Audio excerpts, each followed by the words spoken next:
Bon midi, bon mardi et bienvenue à chacun de vous à l'invité du midi. Nous sommes donc le 8 mars 2022 et c'est la journée internationale pour les droits des femmes. Oui, messieurs, ce n'est pas l'anniversaire de toutes les femmes aujourd'hui, mais plutôt un moment de célébration des acquis dans la lutte pour l'émancipation des femmes à travers le monde et aussi un jour pour réfléchir sur le chemin qu'il nous reste donc à parcourir afin d'atteindre le plein épanouissement des femmes à travers le monde.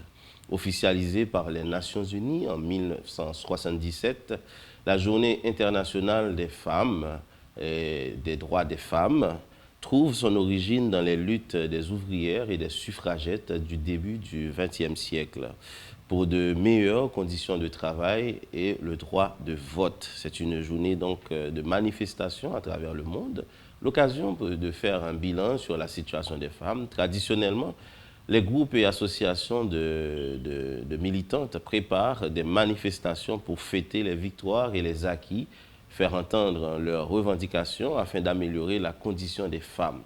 La journée internationale des droits des femmes reste donc aujourd'hui une brûlante actualité car tant que l'égalité entre les hommes et les femmes ne sera pas atteinte, nous aurons donc toujours besoin de célébrer cette journée. En Haïti, comme dans beaucoup d'autres domaines, la situation des femmes, en dépit de certains efforts, laisse à désirer.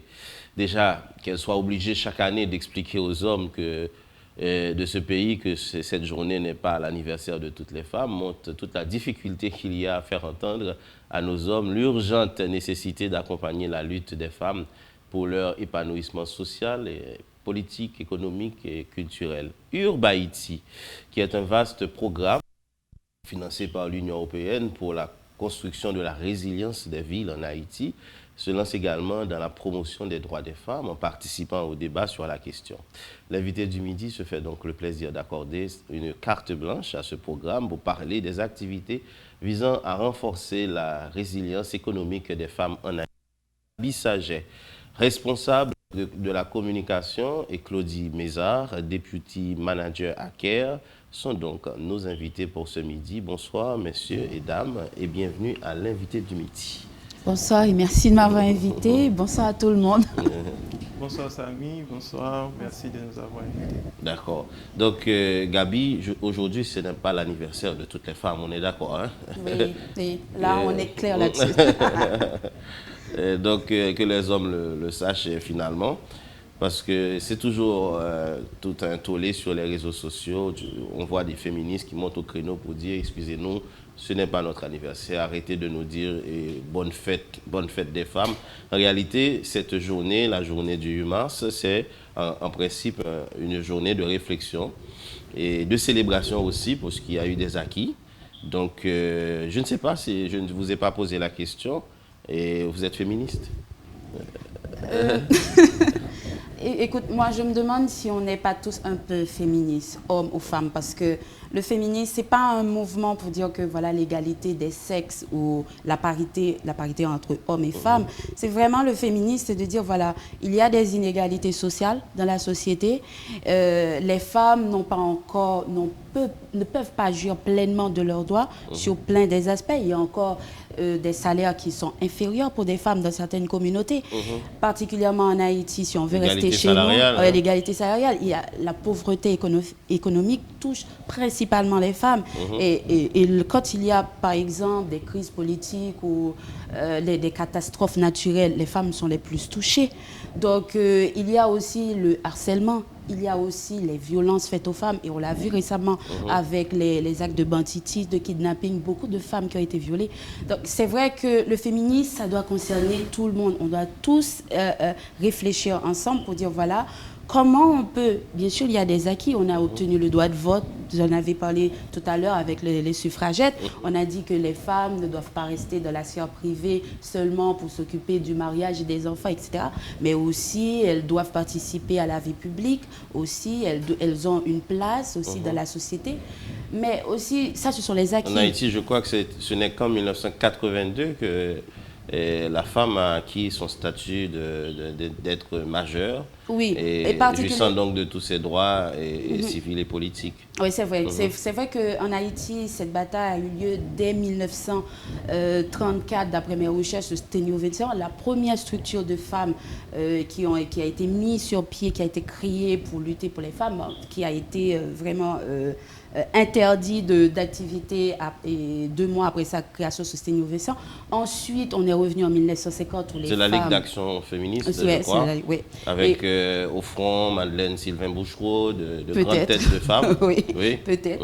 Et aussi, on a eu le droit de vote. Il y a eu un moment de l'histoire, en 1944, où les femmes n'ont pas eu le droit de voter au suffrage universel, mais le droit de se porter candidat pour les municipalités. C'était très peu pour les femmes. Et il fallait encore poursuivre, continuer la lutte. Et c'est vrai qu'en 1950, elles ont eu le droit de voter, notamment. Elles ont voté pour sous Duvalier. En 1986, il y a eu ce grand rassemblement des femmes, comme tu l'as dit, en avril 86, pour que l'égalité, le droit des femmes soit effectif en Haïti. Donc, comme je l'ai dit, il y a beaucoup d'acquis et c'est la journée pour célébrer ces acquis. Mais aussi, c'est la journée aussi pour se dire, voilà, il y a des défis encore pour les femmes. Ce n'est pas fini. Hein? Ce n'est pas fini. C'est un combat de tous les jours. Il y a des choses qu'on ne peut pas accepter. C'est-à-dire, les femmes, moi, quand je regarde les dernières statistiques de l'État haïtien, on frise peut-être les 12 millions et plus de 6% sur les femmes. Donc, c'est 6 millions d'habitants qui sont freinés dans leur progression en tant que femmes. Okay? Donc, on doit systématiquement, et ça, ce n'est pas seulement le 8 mars, c'est tous les jours. Si la société haïtienne doit vraiment décoller, il faut libérer ces 6 millions de personnes. Ça passe nécessairement par ça, surtout. Ça passe par ça. Il faut réfléchir pour dire quel type de soutien financier, technique, accompagnement que les femmes en ont besoin, qu'on doit mettre à la disposition des femmes pour qu'effectivement, qu'ils soient des citoyennes à part entière. Alors, Claudie Mézard, vous êtes manager du projet et Gabi Saget parlait tout à l'heure que les hommes et les femmes devraient se dire féministes, même si certains féministes qui sont contre la mixité, et n'aime pas l'appellation d'homme féministe, mais est-ce qu'on peut dire que vous êtes un homme émancipé? Donc je pense que c'est une très belle question parce que tant que nous ne sommes pas encore arrivés au respect total des droits humains, donc je parle des droits humains, donc y compris les droits des hommes et des femmes, donc on aura toujours besoin de ces mouvements, féminisme, d'autres mouvements qui promeuvent vraiment l'égalité, l'égalité des gens, l'égalité et le renforcement des capacités des femmes, de tout le monde. Donc je peux dire que, je suis féministe parce que je suis pour les droits des femmes, je suis pour réduire... Les féministes diraient que ça ne suffit pas. Voilà, donc si le féminisme, c'est encourager les femmes à mieux s'impliquer, à accepter que les femmes aient aussi les droits comme tout le monde, comme tous les hommes. Donc là, je peux dire que je suis féministe. Donc c'est vraiment de respecter ces droits-là et d'agir afin que les femmes aient accès aux ressources comme les hommes. Et Gabi vient de parler de l'équité salariale. Donc si moi, comme homme, je travaille et on me rémunère, on me donne en fonction de ce que je fais. Donc la femme aussi, elle a droit à avoir un salaire comme moi je l'ai. Donc, en général, ça se dit très bien, mais dans la réalité, quand ça doit se matérialiser, et c'est là que les problèmes commencent en général. Donc, au fait, on est d'accord, effectivement, que tout le monde est d'accord. Je me rappelle, et je pense que Yoba Haïti a participé à ce débat lors de la tenue ici à Port-au-Prince du festival 4 Chemins, qui a posé cette fameuse question qui est contre l'égalité des femmes, et qui est contre l'égalité au fait. L'égalité, on parle d'égalité entre hommes et femmes. Personne n'est contre dans le discours, personne n'est contre généralement théoriquement, mais dans la réalité, par exemple, et vous et Claudie, seriez-vous par exemple prête à concéder quelques de vos avantages au sein de la société pour faciliter le plein épanouissement des femmes? Je ne vais pas dire concéder des avantages parce que c'est, lorsqu'on parle d'équité, c'est que et tout le monde est sur le même pied d'égalité, c'est-à-dire que si la femme fait un travail qui demande un surplus en termes de salaire, qu'elle gagne plus que moi, donc c'est bien. Donc c'est pas de concéder ou de faire... Voilà, donc c'est vraiment que chacun soit rémunéré ou ait accès aux ressources en fonction de ses capacités. Vous pensez quoi, Gabi, de la question de quota? La question de quota, moi, je pense que impliquer les femmes plus dans la sphère politique, parce qu'elles sont déjà impliquées dans la sphère privée, elles sont mères de famille, etc. Donc elles sont épouses, voilà, elles sont amies, elles sont partenaires. Impliquer les femmes plus dans la société, c'est vraiment un indice de développement durable. C'est parce que, c'est-à-dire, ce sont des citoyennes à part entière. Elles ont un rôle à jouer dans la société. Elles sont, d'ailleurs, en Haïti, on dit que la femme, c'est le pilier de la société haïtienne. Et on dit que la société doit, pour que tout le monde puisse jouir de ses droits, la société doit, pour atteindre l'objectif de développement durable, il faut que tout le monde ait les mêmes chances. Il faut la parité entre hommes et femmes. C'est-à-dire, on ne peut pas vivre dans une société à 2 ou 3 ou 4 vitesses, où on laisse des franges de la société qui sont considérées comme mineures au bas de la société, on ne les occupe pas. Donc, on ne leur donne pas l'espace pour progresser, pour faire des activités. C'est ça aussi le quota. C'est donner à tout le monde cette opportunité de se développer, de s'épanouir et même de participer à la progression de la société. Donc, on ne peut pas avoir une société où une bonne partie de la population est mise de côté et ne peut pas agir, n'a pas de représentation politique. Une bonne partie de la population... Je ne sais pas si le gouvernement qui est actuellement en place respecte le quota de 30% qui avait été dit, je ne sais pas. Mais en tout cas, il faut travailler. Il faut travailler chaque jour pour que, si on n'arrive pas maintenant à ce quota, il faut travailler tous les jours et doubler d'efforts pour y arriver. Parce que, comme je l'ai dit, donc... parce qu'on est tous, les femmes, on est tous, vous êtes père d'une petite fille, on est tous père ou mère d'une petite fille, d'un enfant qui va évoluer, d'une femme en devenir. Et ça, c'est une citoyenne à part entière, c'est un membre de la communauté. On ne peut pas le laisser de côté, on ne peut pas léser ses droits. Et on ne peut pas avoir une société où il y a des personnalités, pas des personnalités, un groupement social, un groupe social qui ne peut pas atteindre ses objectifs, qui ne peut pas jouir de ses privilèges ou, comme Claudie l'a dit, bénéficier de toutes les ressources disponibles dans la société, dans les communautés. À compétence égale, vous recruterez des femmes au lieu de... Exactement. D'ailleurs, c'est notre politique à CARE. Donc, ce n'est pas uniquement le quota pour nous. D'ailleurs, on va au-delà des 30%. Donc, la représentation des femmes dans les espaces, à notre niveau au sein de l'institution. Mais 30%, mais il n'y a pas que des femmes au niveau du personnel de soutien. Hein. Quand on parle de quotas, on parle de vrais postes. Exactement, les postes de décision. Exactement. Donc pour moi, cette politique, c'est vraiment un minimum. C'est vraiment de forcer les institutions à avoir cette représentation féminine. Donc, et c'est très intéressant parce que dans certaines institutions, on va voir qu'il n'y a pas de femmes. Vous voyez? Donc, la voix des femmes. L'une des plus grandes institutions de ce pays, je parle du Parlement, qui n'existe plus presque pour le moment. Il n'y avait eu qu'une femme sénatrice, c'était ça? Donc c'est l'un des piliers de la démocratie en Haïti. Donc, il n'y a pas assez de femmes représentées au Parlement. Donc n'en parlons pas. C'est comment prendre en compte les besoins des femmes s'il n'y a pas des femmes qui puissent parler de leurs vrais besoins. Donc, est-ce que les hommes peuvent décider de ce que veulent les femmes? Donc, il faut vraiment avoir cette représentation et l'implication effective des femmes si on veut vraiment renforcer cette question de droit des femmes dans les milieux. Donc, il faut vraiment avoir cette voix. Il y a aussi cet argument, parce que le patriarcat, il est très fort. Quand on vous dit, oui, il faut respecter le quota, il faut 30% de femmes, puisque c'est c'est ce qui a été décidé ici. Et à défaut de la parité est totale, il faut 30% des femmes. On vous rétorque très souvent que, écoute, il n'y a pas assez de femmes diplômées, il n'y a pas assez de femmes qui sont disponibles pour occuper des postes. Vous répondez quoi à cela, Gabi Saget? Moi, je dirais qu'il faut...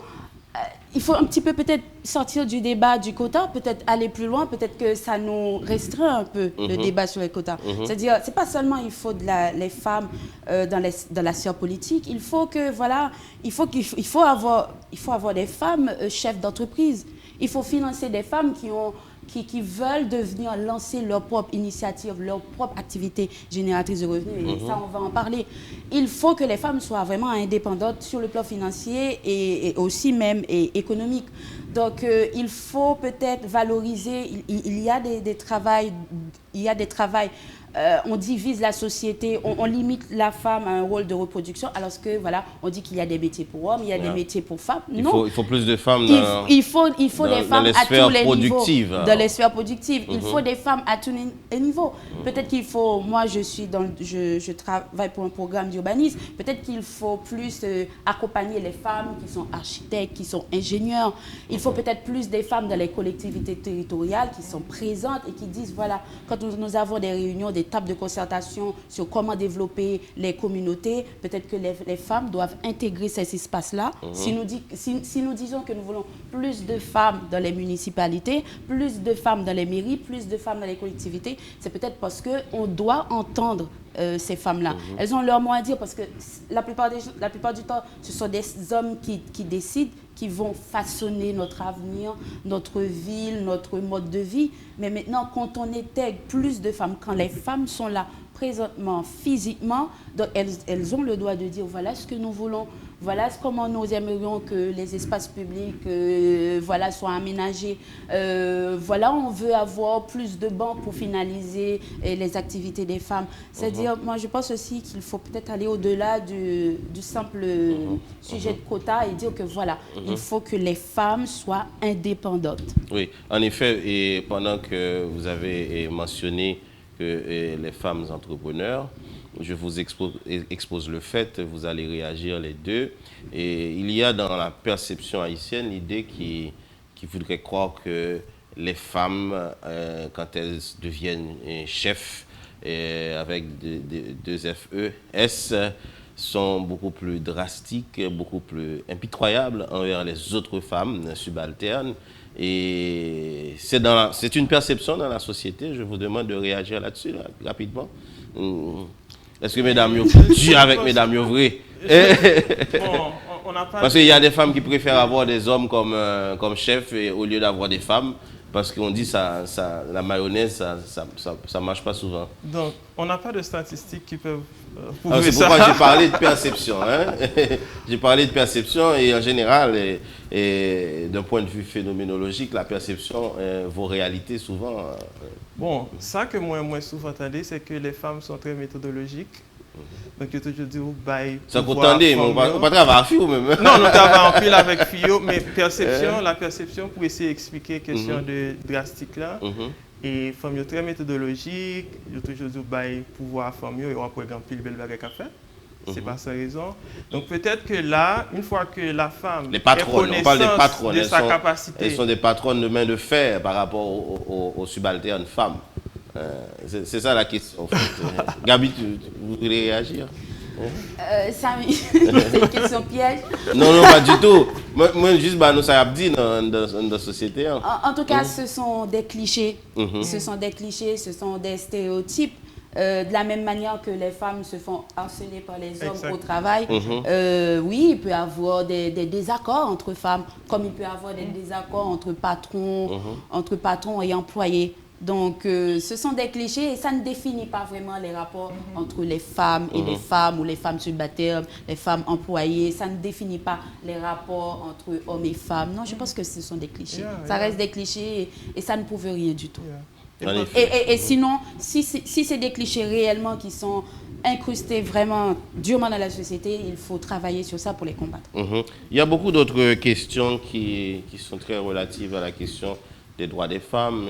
Aujourd'hui, on met un peu l'accent sur la construction de la résilience économique des femmes, parce qu'on voit bien que dans les sociétés, même dans les sociétés industrialisées, plus ou moins développées, et il y a quand même une population de femmes et pauvres.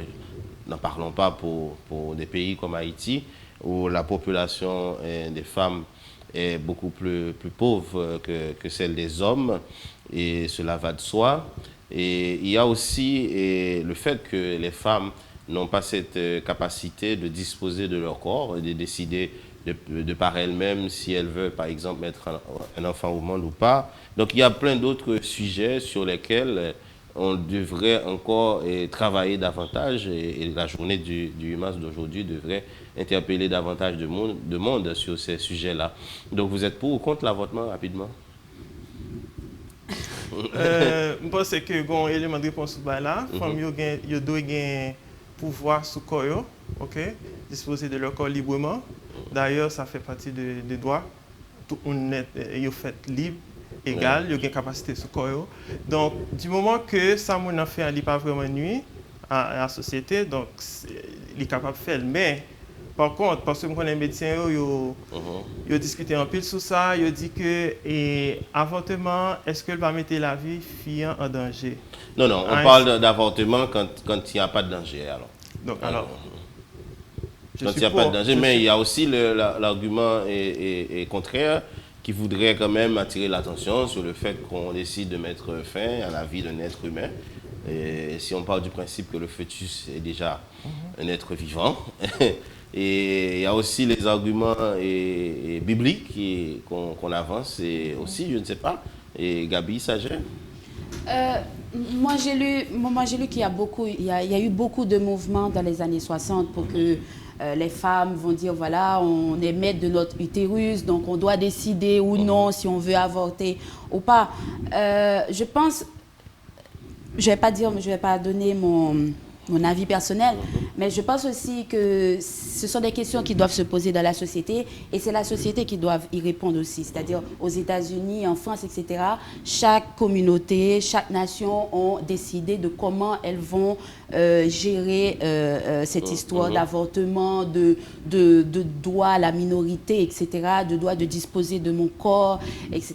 Donc je pense que aussi c'est en Haïti, la question doit s'agiter, doit faire débat, et au fond, c'est la majorité qui doit décider. Comme dans d'autres pays où beaucoup l'État a tranché, je veux dire l'État en termes macro, ont tranché sur le sujet à partir de nombreux débats, des luttes qui ont été faites. Je pense qu'en Haïti, c'est ce qui doit se faire pour avoir un positionnement, une décision juridique catégorique où tout le monde s'y adhère. Il faut que le débat se fasse, et la grande majorité va décider, et ainsi on peut avoir on pourra avoir une réponse définitive, une solution définitive. Mais pour là, jusqu'à présent ici, on nage dans le pour ou contre, et ça dépend aussi des dispositions de chacun et de chacune. Il faudrait peut-être qu'il y ait davantage de femmes à se présenter candidates pour les postes parlementaires, parce que c'est là que oui, c'est là que cela se joue. Mais même aussi les femmes qui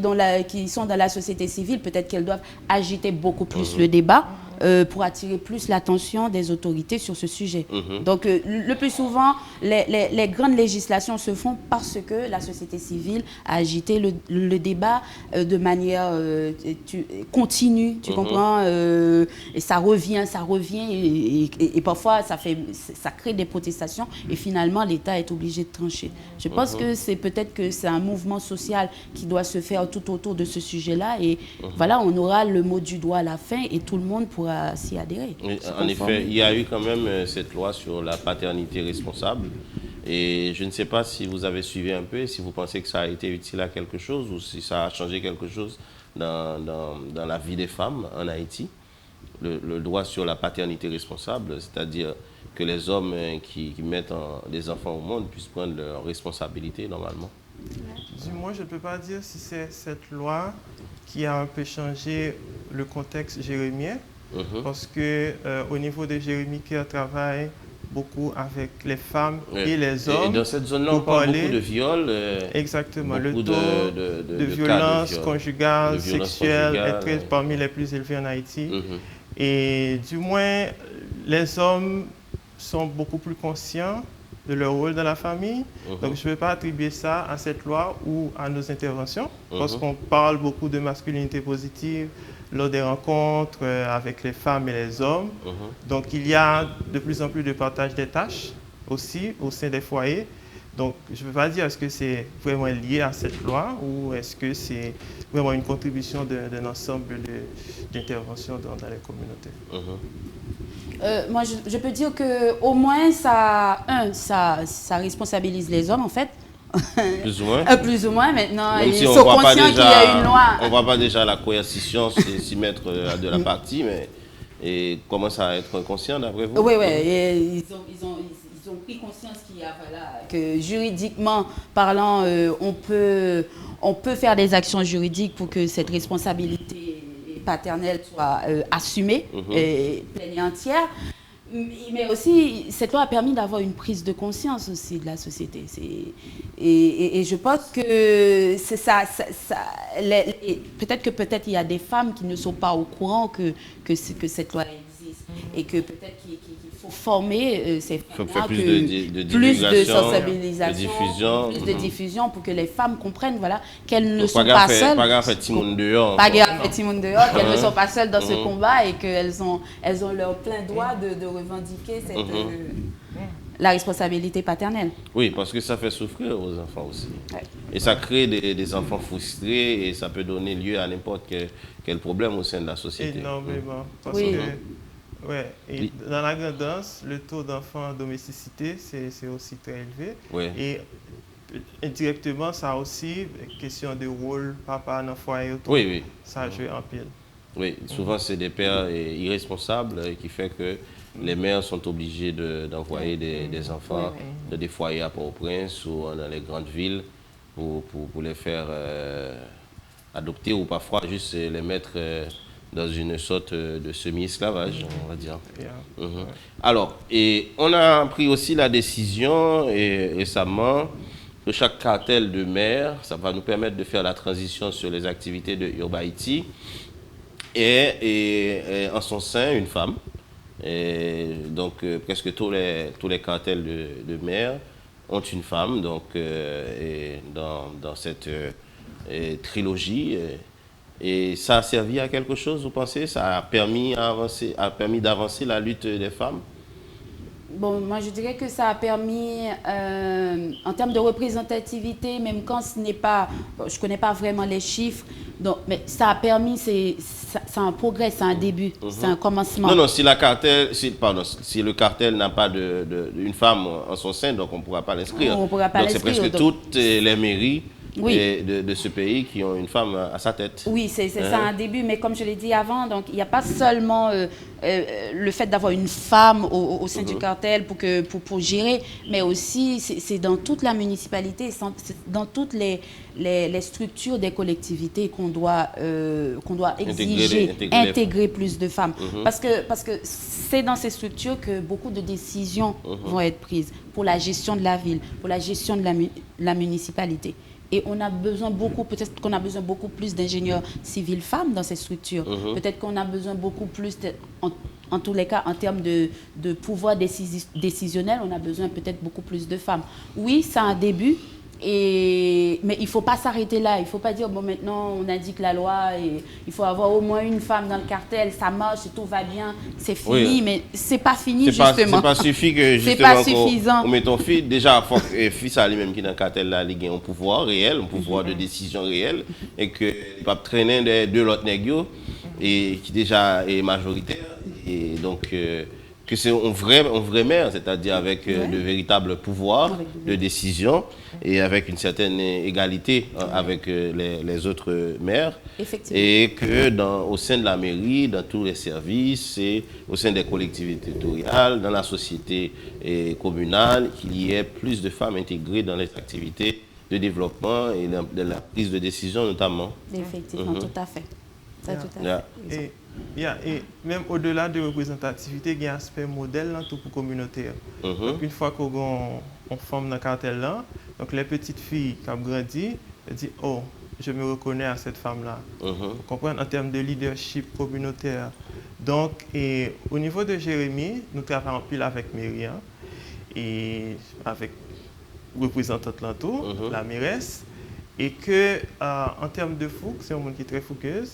Et nous, vraiment, tout ça, on a fait, nous essayons de travailler avec lui pour renforcer ses capacités en termes de leadership communautaire, en termes de comprendre communautaire, parce que nous connaissons qu'au-delà de sa représentation au niveau de la mairie, il y a toute la communauté qui a fixé Gessolito. Alors, Gabi Saget est aussi responsable de communication pour Urbaïti. Son vaste programme d'accompagnement des villes en Haïti afin de leur aider à construire leur résilience, c'est-à-dire leur capacité et non seulement à réagir face aux problèmes, mais aussi à se projeter dans un avenir proche et à la fois proche et lointain. Donc, Urbaïti, et rapidement, dites au public, c'est quoi? Ok. Donc, Urbaïti, justement, on a dit vaste programme, donc pour nous, il y a bien cerné vaste là. Lors dit vaste là, Urbaïti, c'est un programme quand même qui gagne près de 13 acteurs et 15 projets.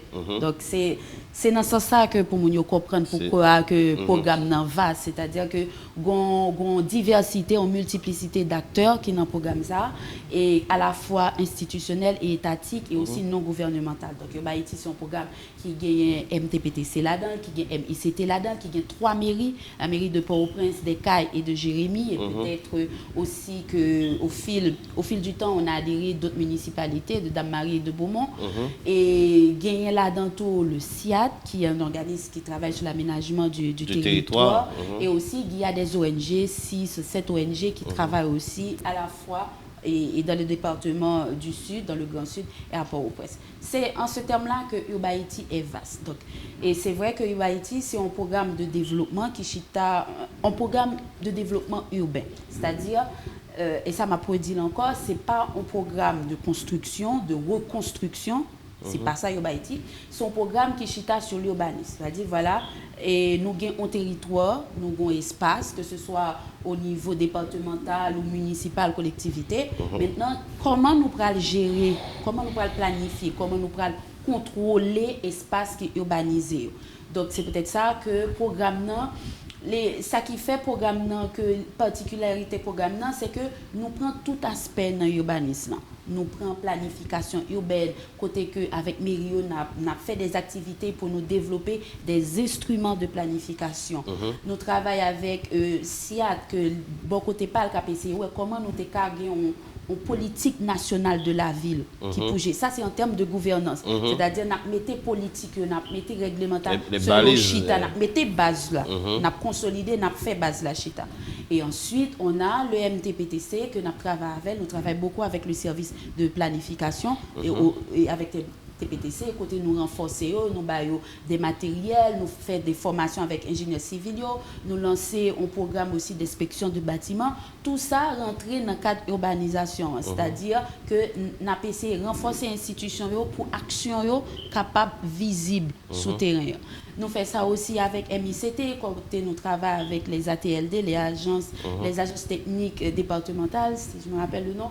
Donc, côté que nous renforçons, nous essayons de formation, nous renforcer et nous avons des projets avec eux, comme dernièrement que nous avons parlé de ça, sur mobilisation fiscale avec Myrio. Donc, ça fait partie de gouvernance, donc nous travaillons avec eux. Et nous travaillons aussi, et, comme je dis avec MTPTC, il y a des travaux d'infrastructure communautaire. Des travaux d'infrastructure. Un communautaire, c'est travaux d'infrastructure que nous faisons à l'intérieur des quartiers vulnérables, et ceci que nous faisons avec des ONG comme CARE, comme GOAL, comme Habitat for Humanity, comme Crater. Et il y a aussi de grands travaux d'infrastructure que nous faisons sur le plan plus national et départemental avec le MTPTC qui lançait des études de gestion des eaux pluviales, comment pour nous canaliser, comment pour nous intervenir dans le bassin versant, si il y a l'appli qui tomber pour jouer une bonne canalisation pour ne pas envahir route là. MTPTC pour le travail aussi sur un bon tronçon de la route, comment nous qui routière pour nous réhabiliter. Donc, c'est l'urbanisme c'est-à-dire... Tout ce qui se fait dans une ville. C'est tout ce qui se fait dans une ville. C'est pas seulement... Et la vie dans la ville. Oui, c'est la vie de la ville. C'est-à-dire, c'est pas seulement pour nous dire comme ça que nous construit, mais comment pour nous construire des normes de construction, mais c'est comment que nous pourrons délimiter espace. Je ne sais pas, j'ai travaillé pendant une dizaine d'années dans des projets de développement. En Haïti, j'ai visité beaucoup de villes et j'ai l'impression que presque toutes les villes haïtiennes se ressemblent. Et dès que vous commencez à prendre... D'abord, il y a l'église de la ville, ensuite la place publique qui généralement se trouve à proximité de l'église et le marché public qui n'est pas trop loin. Et puis la mairie qui est dans la zone. Et puis on sait déjà qu'on est dans la ville. Ça va être la ville de Saint-Marc, la ville de Hinche. Toutes les villes se ressemblent en Haïti. Vous n'avez pas cette impression? Bon, moi, pas vraiment urbaniste, on t'a dit, même connaît que... Non, ça c'est une observation de mes visites. Et quand je visite les villes, c'est ce que je vois. Les premières infrastructures qui vous frappent dès que vous entrez dans la ville, il y a une église, généralement une église catholique, il y a une place publique, ou encore la mairie ou le commissariat, pas trop loin. Donc on sait déjà que dès qu'on commence à voir ces choses, qu'on est dans la ville. Oui, oui, en fait, nous jouons un service de base dans la ville. Et peut-être que c'est ça aussi un outil de planification urbaine. C'est délimiter, c'est faire zonage ville là, faire plan ville là, pour nous dire voilà, dans ville ça, il y a un quartier résidentiel, dans ville ça, il y a un quartier pour faire économie, pour nous faire marcher, dans ville ça, et qui ça n'a mettre, qui place publique, dans ville ça, est-ce que dans ville ça, il y a une zone touristique? Des places touristiques. Donc, c'est vrai que l'on fait urbanisation. Il y a aussi beaucoup de marchés sur la route. Oui. Généralement, sur les routes nationales, il y a toujours un marché. Bon, ce sont des marchés plutôt informels, ok. Et c'est ça peut-être que l'urbanisation, c'est ça que l'il dit. Il garder tout aspect saoudien, tout facteur ça, et puis il dit, ok, comment nous pourrons agencer, orchestrer ensemble pour faire un tout homogène, disparate, et qui pour faire que ville là lui-même, quand tu arrives sur la route, le marché d'Aquin, on sait que la ville d'Aquin n'est pas loin. Oui. Et à chaque fois qu'on voit bien, et si on arrive du sud, dès qu'on prend le marché du Fort, on sait que la ville de Léogane n'est pas loin. Donc il y a toujours un marché sur la route. Je pense que côté social, culturel, tout façonné en pile, et villan, distribution, etc., des infrastructures. Parce que quand même, surtout les marchés, ils veulent rester un côté qui est visible tout. Pour les gens qui voilà, l'accès, tout ça, lien. Donc, surtout à côté de la route pour vendre aux voitures qui passent sur la route. Alors, donc, on parlait justement de ce que fait Urba Haïti avec ces villes-là. Donc, vous les aidez à faire de la planification, ce qui est important aussi, d'avoir des instruments de planification. Et vous les aidez également à construire des petites infrastructures. Mais si je comprends bien, la stratégie et Urba Haïti, c'est surtout de passer par des partenaires. Oui, oui. On travaille avec les partenaires. De toute manière, on fait beaucoup de renforcement de capacité des partenaires parce que de toute manière, ce sont les partenaires qui planifient leur ville. C'est pourquoi on travaille avec des partenaires clés. On travaille avec des partenaires qui s'occupent de la gestion, qui sont directement concernés de la gestion de la planification des villes. Et tout à l'heure, tu disais, quand on parlait de comment pour ville la fête, c'est justement ça, donc Urba Haïti. C'est-à-dire que nous dit comme c'est un programme de résilience des villes, nous dit que résilience ça pas qu'à fait pour contre lui. Ça veut dire si pour ville la résilience, faut population résiliente. Si population résiliente, faut infrastructure résiliente. Et si infrastructure résiliente, faut politique que nous mettons en œuvre, faut que même tout résiliente. Donc c'est transversal. C'est trois facteurs qui marquent ensemble. OK, qui pour faire urbanisation ça, qui pour faire planification ça. Oui, parce que vous ne pouvez pas prendre si vous prenez séparément et de manière isolée, ce n'est pas possible. Donc on ne peut pas prendre des arrêtés communaux, par exemple, pour faire des changements dans la ville, s'il n'y a pas déjà une certaine connexion entre la mairie de cette ville et les citoyens qui seront d'accord à changer telle façon de faire ou telle autre façon de faire. Ouais. Donc dans ces villes-là, il y a aussi des femmes et les besoins des femmes dans les villes ne sont pas les mêmes que des hommes, que ceux des hommes. Donc, il y a également des besoins sexo-spécifiques pour les femmes. que Yoba Haïti et entend également aider à prendre en compte en organisant des activités de résilience auprès des femmes également. Okay. Bon, au fait, Care Haïti, c'est une ONG qui a implémenté un projet dans le cadre du programme Yoba Haïti et que le projet ça relève Ville nous plus belle. Ville nous plus belle. Ville nous plus belle. Notre ville est la plus belle. Donc, dans la ville de Jérémie, qui gagne environ 7 quartiers. Donc, objectif général du projet, c'est vraiment renforcer la résilience communautaire, Jean-Gabi dit. Donc, renforcer la résilience, c'est renforcer la capacité, connaissance, pour être capable d'absorber un choc. Faire face carré avec une situation catastrophique et relever pour avoir un bon genre répondant pour être capable d'élever, camper après une catastrophe. Donc, nous mettons les familles vraiment au centre de l'activité pour qui ça? Parce que nous connaissons les familles beaucoup plus vulnérables après une catastrophe. Pour la simple et bonne raison que soit il y a un pile de femmes qui chefs de ménage, des familles monoparentales, qui vont marier avec eux. Et famille tout, les gens mariés tout, c'est eux qui à trois quarts participent dans la question de tâches ménagères, etc. Donc ils sont vraiment beaucoup plus vulnérables.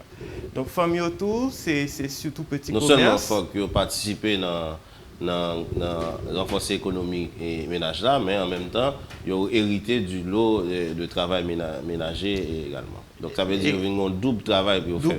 Double peine, on est capable de dire comme ça.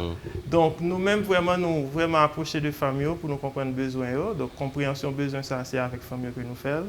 Et pour nous capables de mettre des activités pour nous capables de cibler.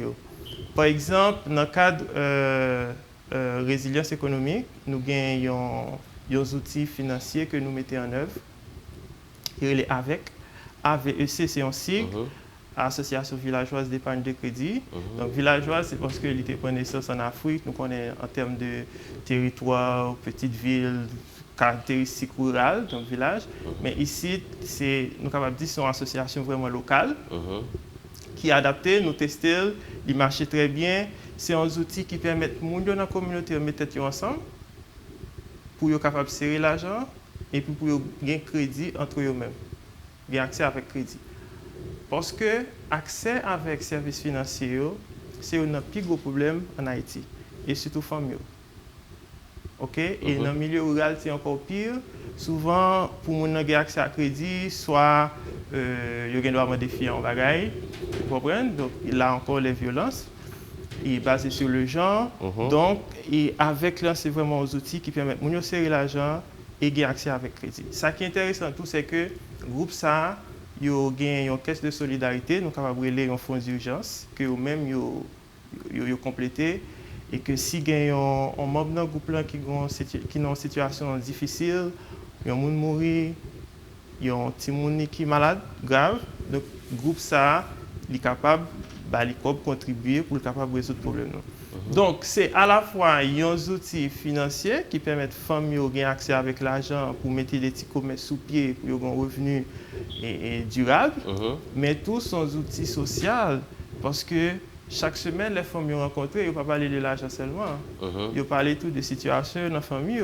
Ils vont parler de qui Jean-Marie à vivre ensemble avec eux. Donc, c'est vraiment un moment exactement pour soulever les inégalités sociales et tout pour alimenter et débat dans la communauté, soit sur participation communautaire, engagement communautaire. Donc, c'est vraiment un outil intéressant. Et Care Haïti, dans le cadre du programme Yoba haïtien, l'arrivée et des populations créées 91 groupes comme ça. Donc, vous imaginez 91 groupes multipliés par 30 personnes chaque groupe, dont 77% de femmes.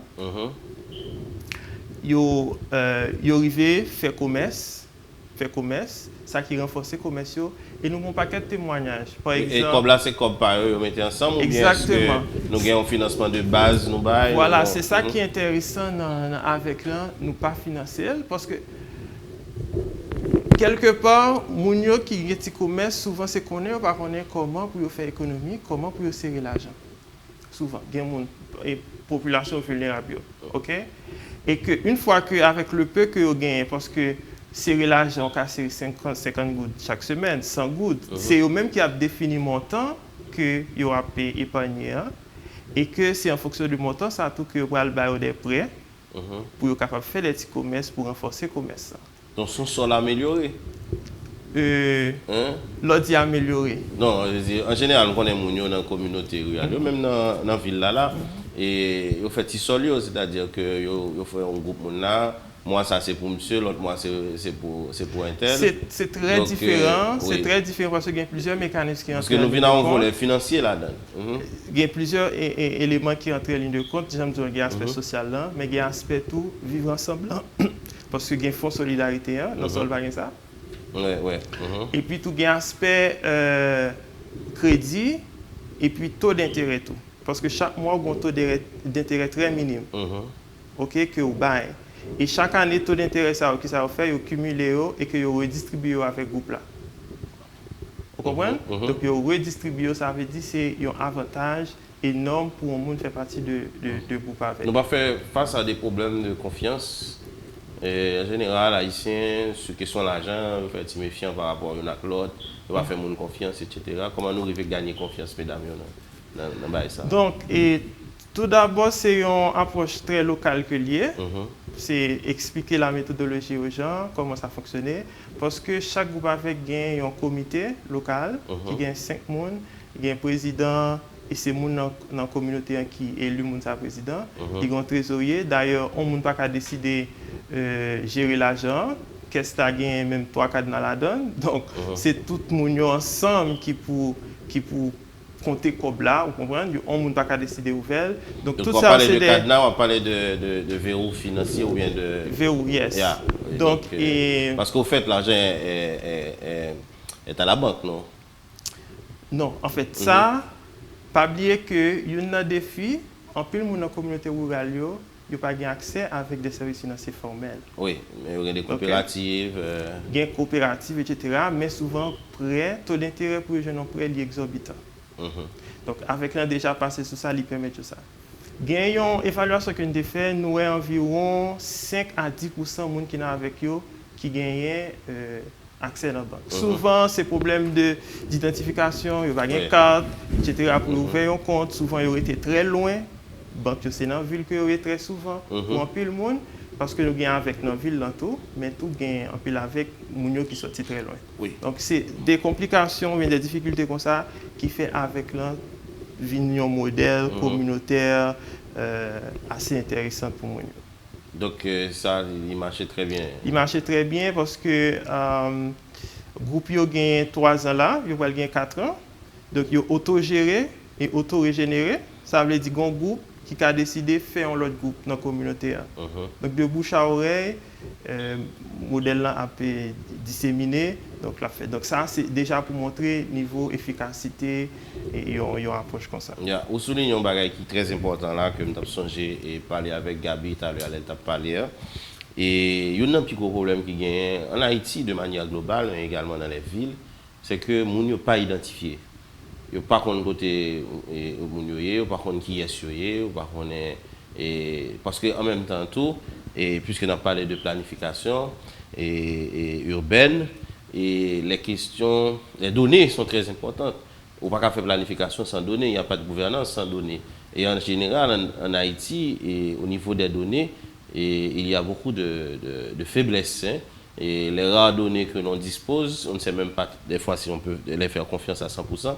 Mais nous ne savons pas combien de gens qui sont dans la ville là, nous ne savons pas qui l'ont déplacé, qui n'est pas là encore, qui les gens mourent. Donc, pas un registre qui enregistre mouvement de population chaque jour dans les villes. Et je pense que le programme Ubaïti, vous pensez à ça tout, non? Bon, je ne peux pas dire que le programme n'a pensé à ça, mais je connais que il y a une activité que le ministère intérieur et collectivité territoriale mettait en place, qui c'est un programme qui sont activités de informatiser données, des principales de données, mais des données qui peut-être concernent les municipalités, c'est-à-dire les budgets municipalité et documents qui liés avec fonctionnement administratif et autres. Et tout ça, ce sont des données que le ministère pour faciliter, pour le informatique, pour une interface, c'est-à-dire que les municipalités sont capables d'échanger, c'est-à-dire une municipalité en l'autre capable de connaître qui données, qui information sur l'autre municipalité, et aussi la population a bien accès aussi à un ensemble d'informations que le ministère et que MICT mettait disponible. Très bien. Accès disponible. On va donner donc au public la chance de regarder 3 petites vidéos des activités réalisées dans le cadre des programmes Urba Haïti. On va les regarder les unes après les autres. On revient et tout de suite après pour la fin de cette émission. À tout de suite.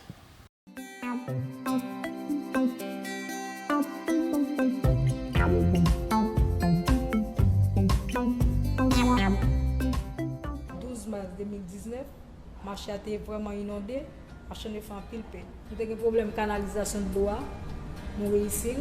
Nous avons un problème de bloc sanitaire, même les questions de beaucoup terminé.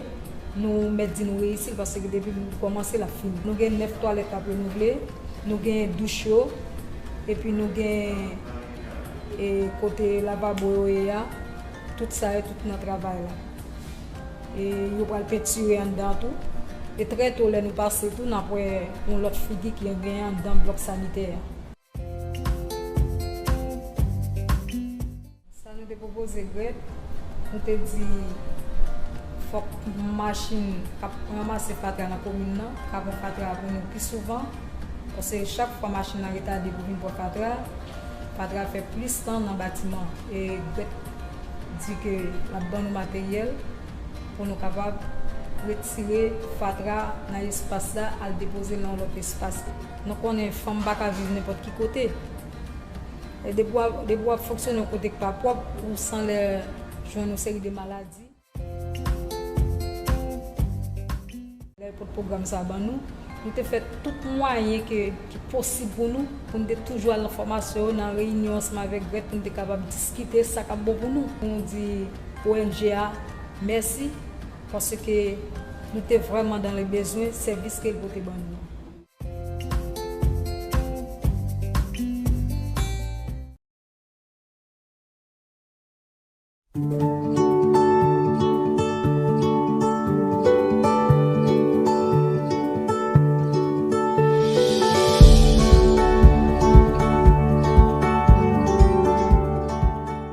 Ne sont pas jamais économiser en goutte, ou venir comment pour économiser, ou venir comment pour vivre avec plus de principes, parce que dans le groupe avec eux, il y a pile principe, ou venir respecter l'heure, ou venir respecter leur en retard, ou venir comment pour parler à monde, comment pour vivre à monde. Ça vient montrer nous vivons en communauté, dans la localité, nous connaissons tout le monde, nous participons à tout le monde, là où nous crions nous avec, là où nous avons content avec, pour avec la montée nous vivons en famille, en société. Chaque femme qui a regardé l'émission, je conseille de baser sur ça. Ça veut dire que ça rend lucratif, ça veut dire qu'il fait plus. Tant qu'on entre dans un groupe pour épargner l'argent, ça veut dire apprendre serré, la plus bon pour. À la fin de l'année, on a ouvert business ou ouvert. Je regrette que je participer dans le groupe avec.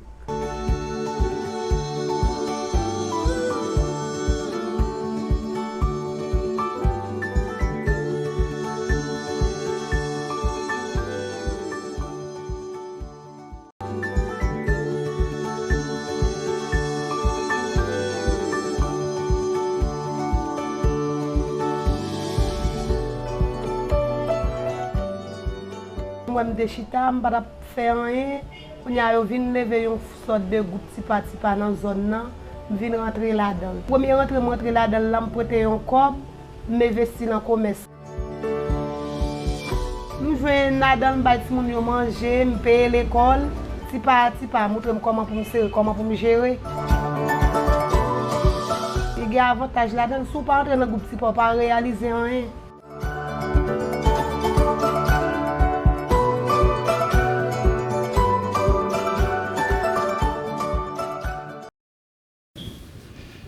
Voilà, c'était donc 3 petites vidéos qui montrent les réalisations des programmes de Urba Haïti. Et alors, messieurs et dames, et comme dans les vidéos, il ne me reste qu'à vous demander qu'une chose, un dernier mot. Dernier mot Pamna, c'est que parce que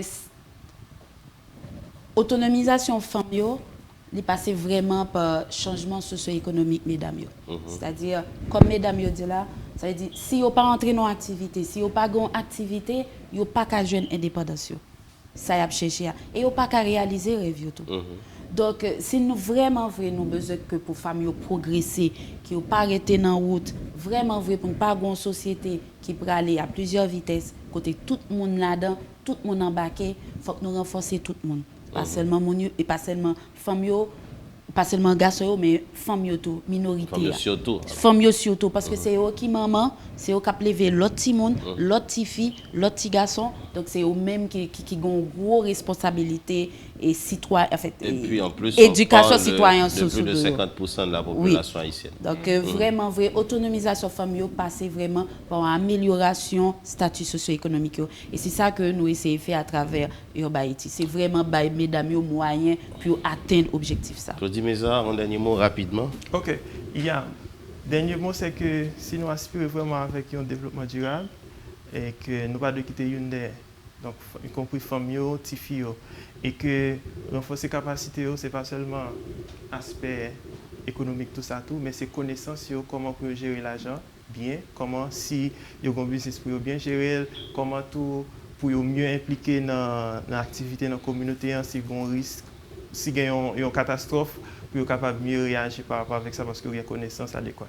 Merci beaucoup. C'est donc un plaisir pour nous recevoir nous sur le plateau, l'invité du midi. Merci à vous. D'accord, mesdames, messieurs, c'est donc la fin de cette édition tout à fait spéciale du 8 mars 2022. Journée internationale de la femme. Donc, on a beaucoup parlé de la femme et on a vu aussi des activités, des choses pratiques qui se font avec les femmes, aux côtés des femmes. J'espère que cette émission vous a plu et que vous avez appris beaucoup de choses. Donc, il ne me reste, quant à moi, qu'à vous souhaiter une bonne fin de journée. On se donne rendez-vous à demain. Au revoir. Bye bye.